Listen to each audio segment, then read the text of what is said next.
ఓం శ్రీ గణేశాయ నమః. శ్రీమాత్రే నమః. శివాయ గురవే నమః.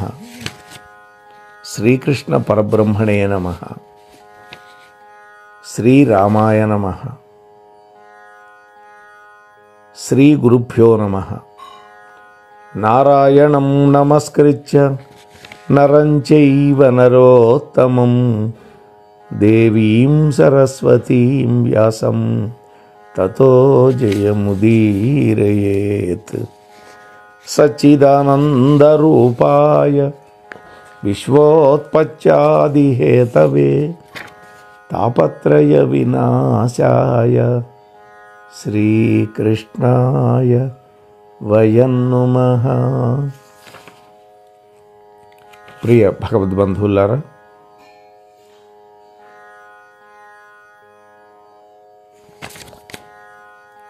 గత 4 రోజులుగా కలిదోషాలను పోగొట్టేటటువంటి దివ్యమైన భవ్యమైన నలోపాఖ్యానాన్ని మనం అనుసంధానం చేసుకుంటూ ఉన్నాం. నిన్నటి రోజున కర్కోటకుడిని రక్షించాడు నలుడు. ఆ తర్వాత అతడు వేసిన కాటు వల్ల రూపం మారిపోయింది.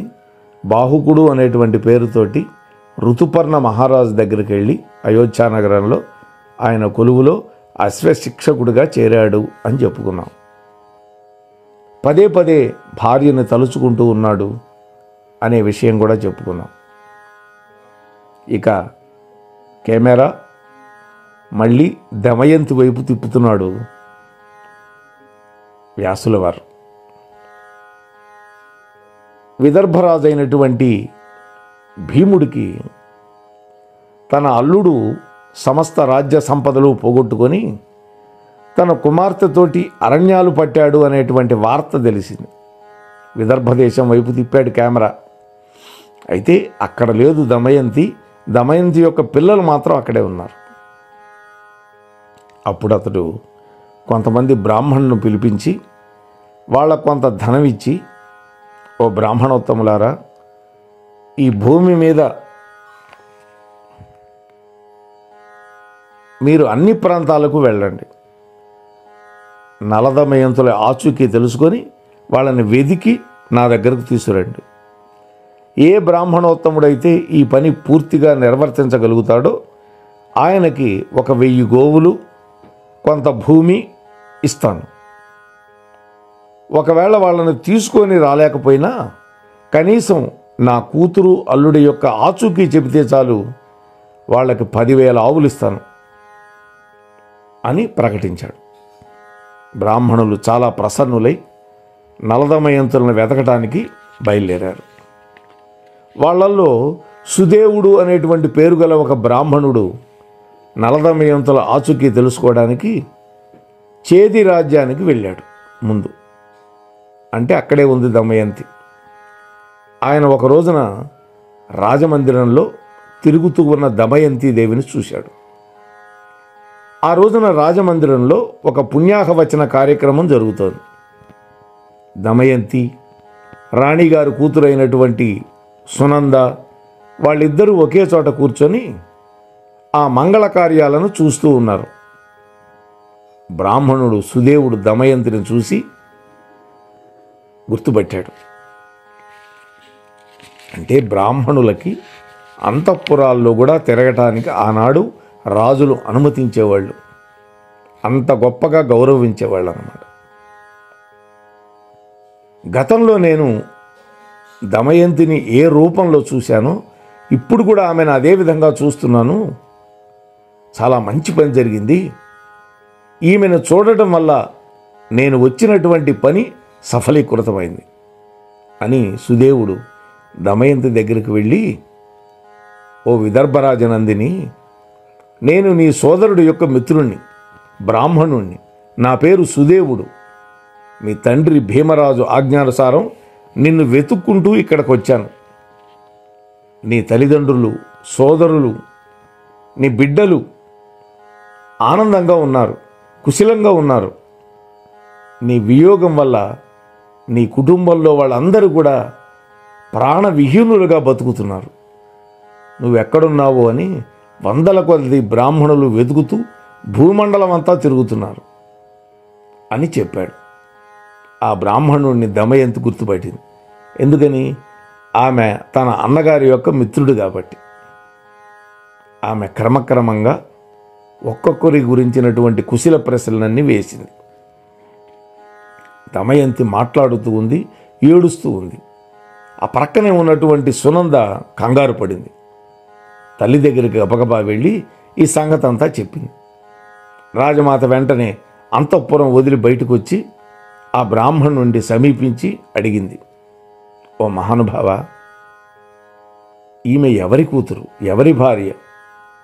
తన ఇంటి వాళ్లతో ఏ విధంగా విడిపోయింది? మీరు ఈమెను ఏ విధంగా గుర్తించగలిగారు? నాకు చెప్పు అన్నాడు. అప్పుడు సుదేవుడు నలదమయంతుల చరిత్ర యావత్తు ఆ రాజమాతకి పూసగుచ్చినట్టుగా చెప్పాడు. నివురుగప్పిన నిప్పును వేడితో గుర్తించినట్లుగా దమయంతి యొక్క సుందర స్వరూపాన్ని బట్టి, ఆమె యొక్క లలాటాన్ని బట్టి ఆమెను దమయంతిగా గుర్తించగలిగాను అని చెప్పాడు ఆ బ్రాహ్మణుడు. చూశారా, ప్రతి వ్యక్తులకి గుర్తులు ఉంటాయి. అప్పుడు సునంద దమయంతి యొక్క ముఖాన్ని తన చేతులతోటి తుడిచింది. తద్వారా దమయంతి కనుబొమ్మల మధ్య ఎర్రని గుర్తు, చంద్రకాంతితో సమానమైనటువంటి కాంతి ప్రకటితమైంది. దమయంతి లలాట మీద ఉన్నటువంటి ఆ పుట్టుమచ్చను చూసి సునంద, రాజమాత ఇద్దరు కూడా విలపించారు. ఎందుకని? చిన్నప్పుడు ఎప్పుడో చూశారు ఈ అమ్మాయిని. ఆ తర్వాత ఈమెకి పెళ్ళైపోయింది, వేరే దేశానికి వచ్చేసింది. అందువల్ల ఇప్పుడు ఆ బాల్యంలో ఉన్నటువంటి గుర్తుపట్టింది ఆ మచ్చని. 2 గడియల పాటు ఆమెను హృదయానికి హత్తుకొని ఆప్యాయత కురిపించారు. రాజమాత అంది, అమ్మా దమయంతి, నేను ఈ పుట్టుమచ్చను గమనించిన తర్వాత నువ్వు నా సోదరి పుత్రికవని గుర్తించాను. నీ తల్లి నాకు స్వయాన చెల్లెలు, అక్క, క్షమించాలి.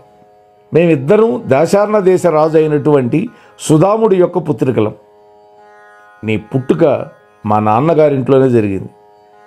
అప్పుడు నేను నిన్ను చూశాను. మీ నాన్నగారి ఇల్లు నీకెలాంటిదో మా ఇల్లు కూడా నీకు అలాంటిదేనమ్మా.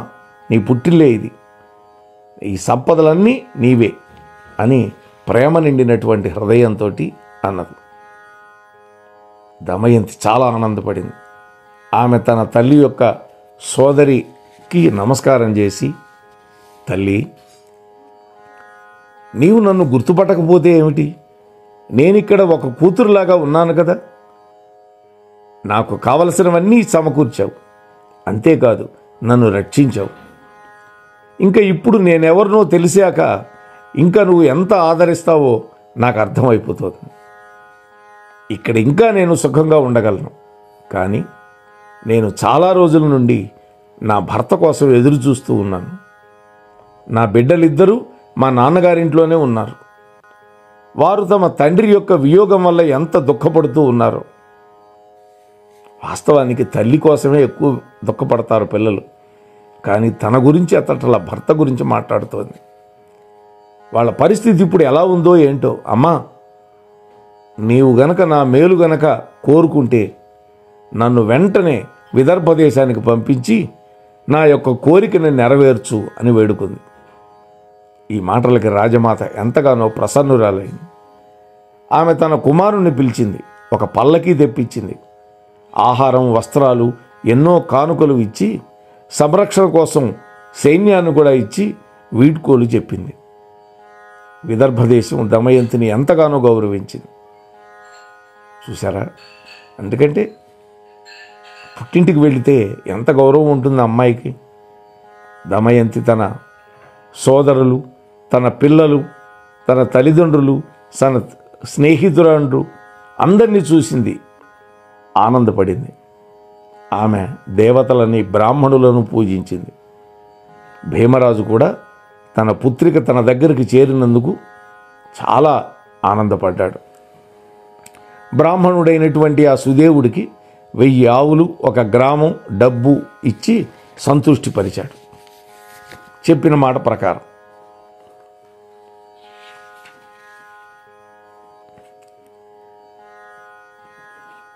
ఇక నలుడు కోసం అన్వేషణ కార్యక్రమం ఎలా జరిగిందో చూద్దాం.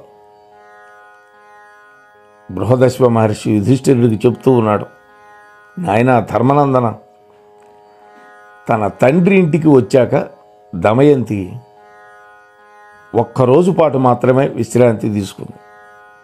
ఆ తర్వాత తల్లి దగ్గరికి వెళ్ళి, అమ్మా నేను సత్యం చెబుతున్నాను విను, నేను గనక నా భర్త లేకపోతే జీవించలేను. నేను జీవించాలని నువ్వు అనుకుంటే నా పతిదేవుణ్ణి అన్వేషించే కార్యక్రమాన్ని ముమ్మరంగా చేపట్టాలి అని తన హృదయం విప్పి చెప్పింది. మహారాణి మాతృహృదయం కరిగిపోయింది, కన్నీళ్లు కార్చింది తల్లి కూడా. వెంటనే ఆమె తన భర్త దగ్గరికి వెళ్ళింది, రాజుగారి దగ్గరికి. నాథా, మన అమ్మాయి తన భర్త గురించి ఎంతో వ్యాకుల చిత్తంతో ఉంది. సంకోచరహితంగా నాతో తన భర్తని వెతికించే పని చేయమని అడిగింది అని చెప్పింది. అప్పుడు రాజు తన ఆశ్రితులైనటువంటి బ్రాహ్మణోత్తములను పిలిపించాడు. నలమహారాజు కోసం వెదకమని వాళ్ళందరినీ ఆదేశించాడు. బ్రాహ్మణులు దమయంతి దగ్గరికి వెళ్ళి, అమ్మా మేమిప్పుడు నలుడి యొక్క జాడ వెతకటానికి బయలుదేరి వెళుతున్నాము అన్నారు. అప్పుడు దమయంతి ఒక అద్భుతమైన మాట చెప్పింది. ఇక్కడ ఆదికవి నన్నయ్య గారి యొక్క పద్యాన్ని మనం అనుసంధానం చేసుకుందాం. ఆమె చెప్పింది బ్రాహ్మణులకి, మీరు సభలకి 4 రోళ్ల కూడల్లో జనం ఉన్న దగ్గరికి వెళ్ళినప్పుడు ఈ మాటలు చెప్పండి అన్నది. నిత్య సత్యుండవు నీ సతి వంచించి దాని వస్త్రార్థంబు తరిగి నీకు పరిధానముగజేసి పాడియే పోవంగ భార్య భర్తవ్యనాబరగు ధర్మమది మిథ్యయయ్యే నీయందు నీకు ఇట్టి నిర్దయ బుద్ధి చేకొన తగునే. అట్టి సాధ్వికి కరణల్ ప్రసన్నుడవగుమని ఎల్లచో పలికిన ఎవ్వాడేని పలుకు వడగనోడి ప్రతివచనం బిచ్చునతడు నలుడుగా ప్రియంబుతోడనెరిగి నన్ను అతనికెరిగించి తోడ్కొని రెండు రానినాడు రండెరింగి. ఇది ఆమె చెప్పింది. ఏం చెబుతోంది ఇక్కడ? ఓ బ్రాహ్మణోత్తములారా, మీరు ఏ దేశానికి వెళ్ళినప్పటికీ అక్కడ ఉన్నటువంటి మనుష్య సమూహాలని ఉద్దేశించి ఈ మాటలు చెప్పండి. నా ప్రియమైన మోసగాడా, నువ్వు నా చీరలోని సగభాగాన్ని కత్తిరించి నేను పడుకున్నటువంటి సమయంలో నీ చరణదాసినైనటువంటి నన్ను వదిలిపెట్టి ఎక్కడికి వెళ్ళావు? నీ చరణదాసి ఇప్పుడు కూడా ఆ దురవస్థలో ఆ సగం చీరే కట్టుకొని నీ రాక కోసం ఎదురుతెన్నులు చూస్తూ నీ వియోగంలో ఎంతో దుఃఖితురాలై ఉన్నది అని చెప్పండి అన్నది. ఈ మాటలన్నీ చెప్పింది. నా మాటలు విని ఎవరైనా సరే మీతో చెప్పే జవాబులు బాగా వినండి. జాగ్రత్తగా విని అతడెవరు, అతడెక్కడ ఉంటాడు అని తెలుసుకొని నా ఆజ్ఞానుసారంగా ఈ మాటలు నేను చెప్పినట్లుగా అతడికి తెలియనివ్వకండి. ఇది తెలుసుకోండి మీరు. అంటే ఈ మాటలకి ఎవరు ప్రతిస్పందిస్తారో అతడు నలుడేమోనో నా అనుమానం. అది నిజమా కాదో రూఢీ చేసుకోండి. రూఢీ చేసుకొని నిజాన్ని మాత్రం చెప్పద్దు. నేను పంపించినట్టు, నేను ఈ మాటలు చెప్పినట్లుగా మీరు అక్కడ చెప్పద్దు. అని చెప్పింది. చాలా రోజులు అన్వేషించిన తర్వాత పర్ణాదుడు అనేటువంటి పేరు కలిగినటువంటి ఒక బ్రాహ్మణుడు దమయంతీదేవి ఉన్న మందిరానికి వచ్చాడు. రాజకుమారి, మీ ఆజ్ఞానుసారం నేను బయలుదేరి వెళ్ళాను. నీ భర్త అయినటువంటి నిషధ నరేంద్రుడు నలుడి యొక్క జాడ తెలుసుకోవడానికి క్రమంగా అయోధ్య నగరానికి వెళ్ళాను.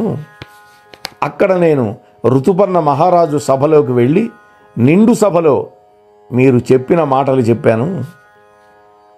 అయితే అక్కడ ఎవ్వరూ స్పందించలేదు, జవాబు కూడా ఇవ్వలేదు. కానీ నేను అక్కడి నుంచి బయటకు వస్తూ ఉంటే బాహుకుడు అనేటువంటి పేరు గల ఒక సారథి నన్ను ఏకాంతంగా తీసుకువెళ్ళి ఈ విధంగా చెప్పాడు. ఆ సారథి ఋతుపర్ణ మహారాజు గారి గుర్రాలకి శిక్షణ ఇస్తూ ఉన్నాడు. రుచికరమైనటువంటి వంటలు చేసేటటువంటి వాడు. కానీ ఆయన రూపం మాత్రం కురూపంగా ఉంది. పొట్టి చేతులతో ఉన్నాడు. పెద్దగా ఉచ్ఛ్వాస నిశ్వాసాలు తీస్తూ రోదిస్తూ నాకు ఈ మాటలు చెప్పాడు అన్నది. ఏం చెప్పాడో ఆదికవి నన్నయ్య గారి యొక్క పద్యంలో చెప్పుకుందాం. బాహుకుడు అంటున్నాడు ఆ పర్ణాదుడు అనేటువంటి బ్రాహ్మణుడితోటి, పురుషునందు దోషపుంజంబు కలిగిన ఎరిగి యదసగించునేని భార్య పురుషునకు అభీష్ట భోగంబు దేహాంతరంబునందు ధర్మరతియు పడయు అన్నాడు. అద్భుతమైనటువంటి పద్యం చూడండి. ఏమంటున్నాడు నలమహారాజు?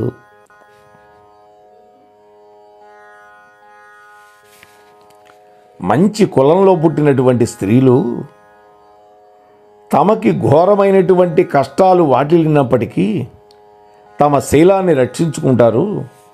వాళ్ళు తమ పాతివ్రత్య బలంతో స్వర్గాన్ని కూడా జయించగలుగుతారు. ఎప్పుడైనా ఒకవేళ భర్త విడిచిపెట్టినా భర్త మీద కోపపడరు. తమ సదాచారాలను రక్షించుకుంటారు. విడిచిపెట్టినటువంటి పురుషుడు ఆపదలలో చిక్కినటువంటి కారణంగానే దుఃఖంతో బాధపడుతూ ఉన్నప్పుడు ఆయన మీద కోపపడటం అనేది సముచితమైన పని కాదు. పతి తన యొక్క భార్యని సరిగా ఆదరించలేదు అనే మాట నేను అంగీకరిస్తాను. కానీ అప్పుడు అతడు రాజ్యభ్రష్టుడై ఆకలి కొన్నవాడై దురాశకు లోనై ఉన్నాడేమో. అటువంటి దురవస్థలో అతని మీద కోపగించడం అనేది ఆ భార్యకి ఉచితమైనది కాదు కదా. ప్రాణరక్షణ కోసం ఆయన జీవనోపాధి కోసం వెతుకులాడే సందర్భంలో పక్షులు ఆయన యొక్క వస్త్రాన్ని ఎత్తుకుపోయినాయి.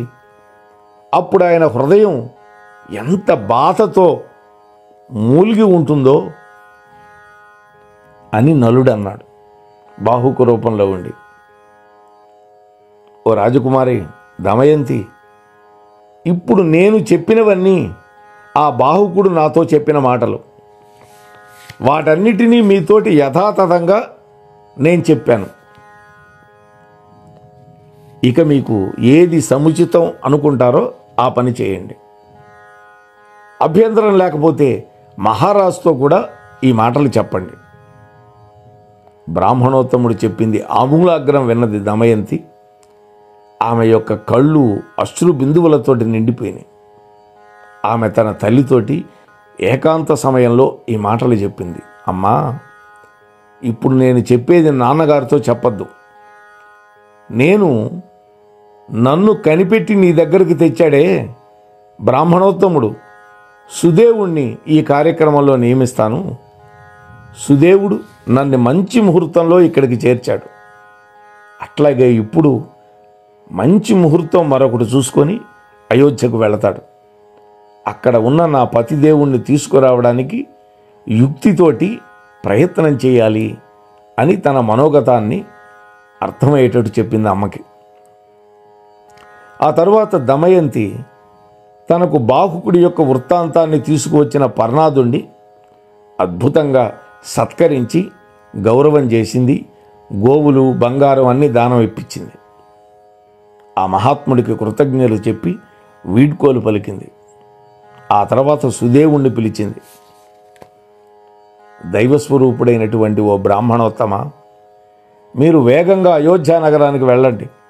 అక్కడ ఋతుపర్ణ మహారాజును కలుసుకొని భీమ మహారాజు పుత్రిక అయినటువంటి దమయంతి రెండవ స్వయంవరం ఏర్పాటు చేయించుకొని ఆ స్వయంవరంలో రాజులు, రాజకుమారులు వరించాలి అనుకుంటోంది అని ప్రకటించమంది.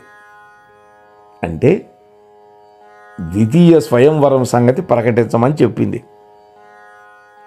గొప్ప గొప్ప రాజులు, రాజకుమారులు వచ్చేస్తున్నారు, రేపే స్వయంవరం అని చెప్పండి. అందువల్ల రేపటికి మీరు అక్కడికి చేరుకునేలాగా వెళ్ళగలిగితేనే వెళ్ళండి. నలుడున్నాడో లేదో ఎవరికీ తెలియదు. అందువల్ల దమయంతి రెండవ భర్తని రేపటి సూర్యోదయ సమయాన్ని వరించబోతోంది అని ఋతుపర్ణ మహారాజుకి చెప్పండి అన్న. దమయంతి మాటలు విని సుదేవుడు అయోధ్య నగరానికి బయలుదేరాడు.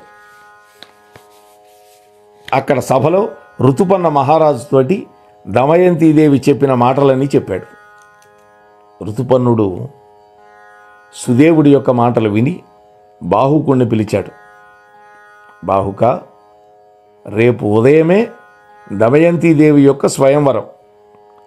ఒకే ఒక్క రోజులో నేను విదర్భ దేశం వెళ్ళాలి అని భావిస్తున్నాను. కానీ ఇంత వేగంగా అక్కడికి చేరడం సంభవమని నీవు భావిస్తేనే నేను అక్కడికి వెళతా, లేకపోతే ప్రయోజనం లేదు అన్నాడు. ఋతుపర్ణుడి యొక్క మాటలు విని నలుడి యొక్క హృదయం పగిలినంత పని అయింది.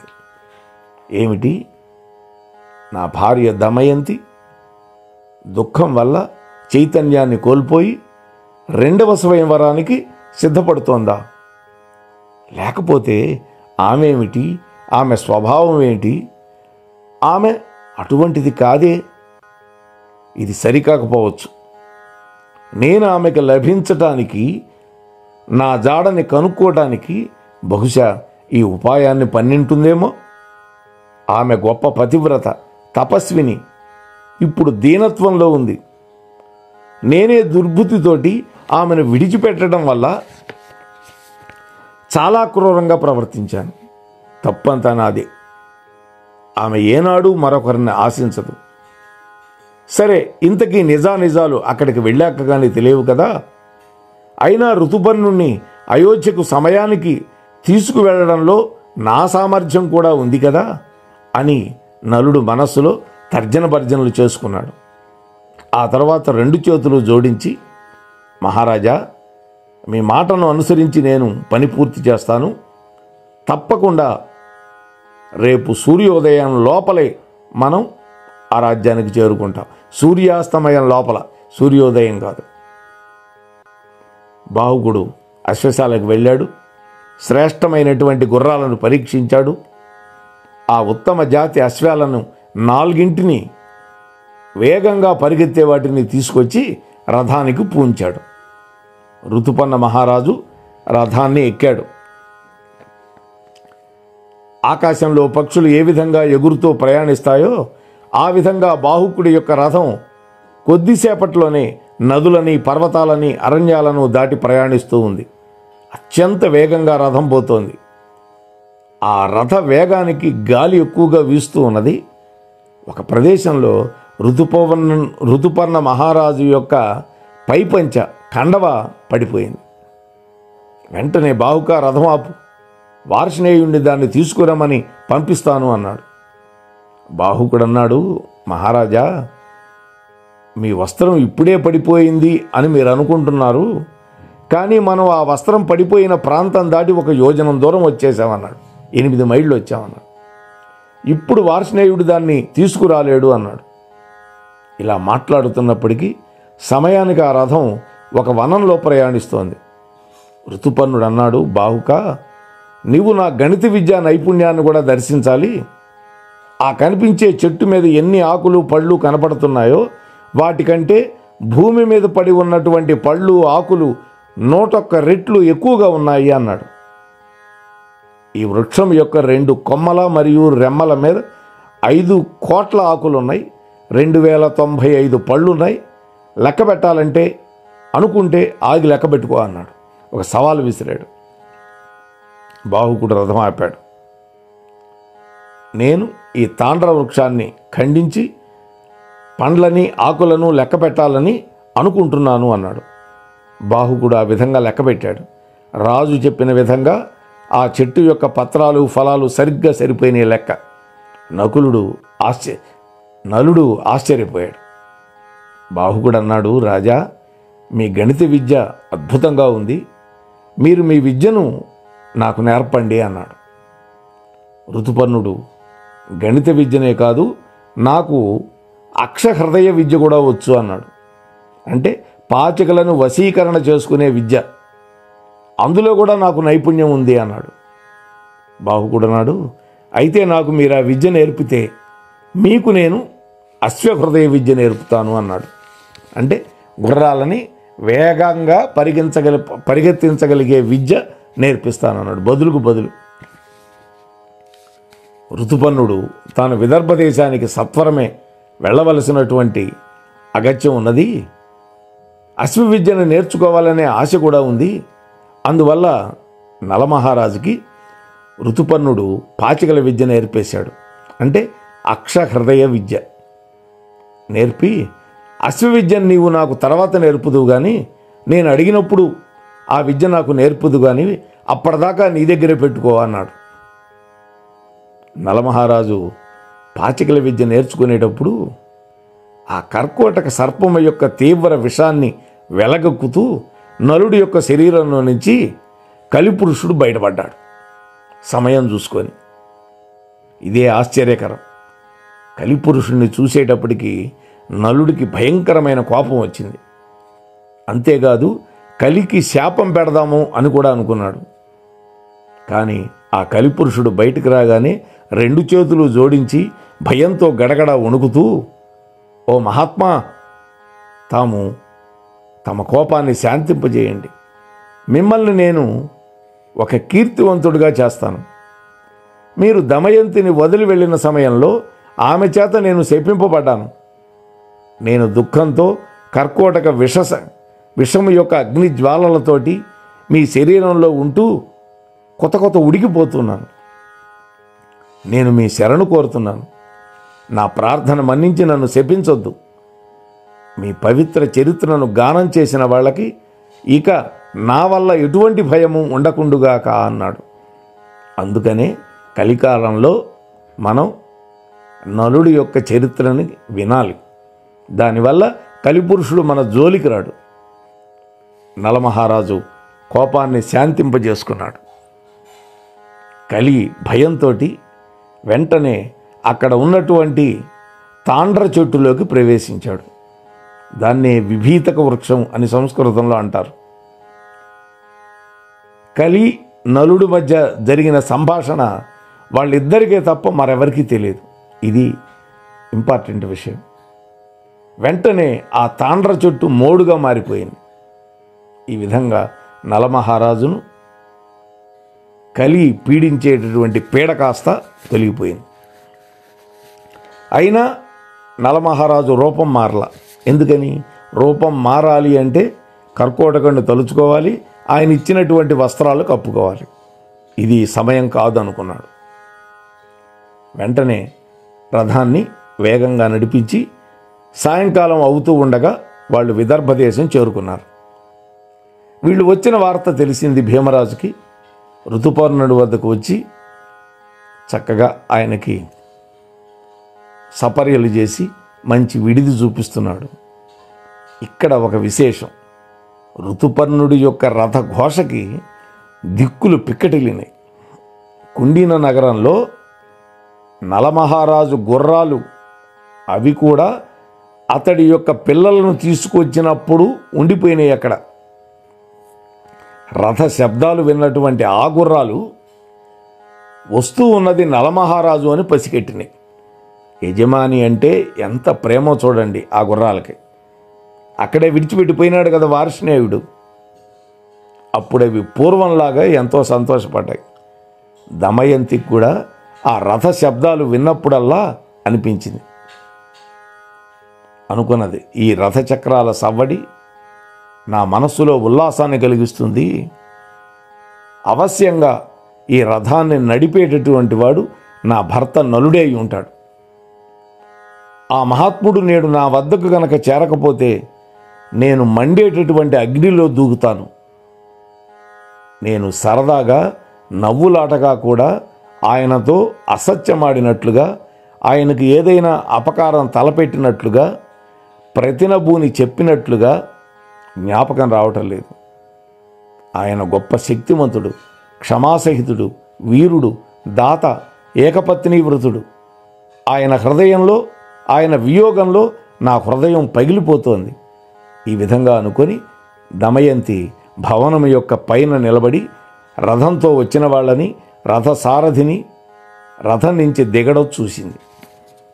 అలా చూసినటువంటి దమయంతీదేవి ఆ తర్వాత ఏం చేసింది అనేటువంటి విషయాలని రేపటి రోజు పరమాత్మ యొక్క దివ్యానుగ్రహంతో ముచ్చటించుకునే ప్రయత్నం చేద్దాం. అంతవరకు స్వస్తి. మన కార్యక్రమాలు నచ్చితే ఒక లైక్ చేయండి, మాకు ఎంతో ఎంకరేజ్మెంట్గా ఉంటుంది. అలాగే కామెంట్ చేయండి. కామెంట్ చేస్తే మేము మంచి క్వాలిటీ కంటెంట్ అందించడానికి దోహదపడుతుంది. ఆడియోస్ని షేర్ చేయండి. ఆడియోని షేర్ చేస్తే మన ఛానల్ అభివృద్ధి చెందడానికి ఉపయోగపడుతుంది. ఇంతవరకు మన కార్యక్రమాన్ని చూస్తూ ఎంజాయ్ చేస్తున్నట్లయితే, ఒకవేళ సబ్స్క్రిప్షన్ కనుక చేయలేకపోతే ఇప్పుడే ఈ క్షణమే సబ్స్క్రైబ్ చేసుకుని ఆ పక్క నుండి బెల్ బటన్ మోగించండి. వినండి, వినిపించండి, వింటూనే ఉండండి మోహనవాణి తెలుగు పోడ్కాస్ట్.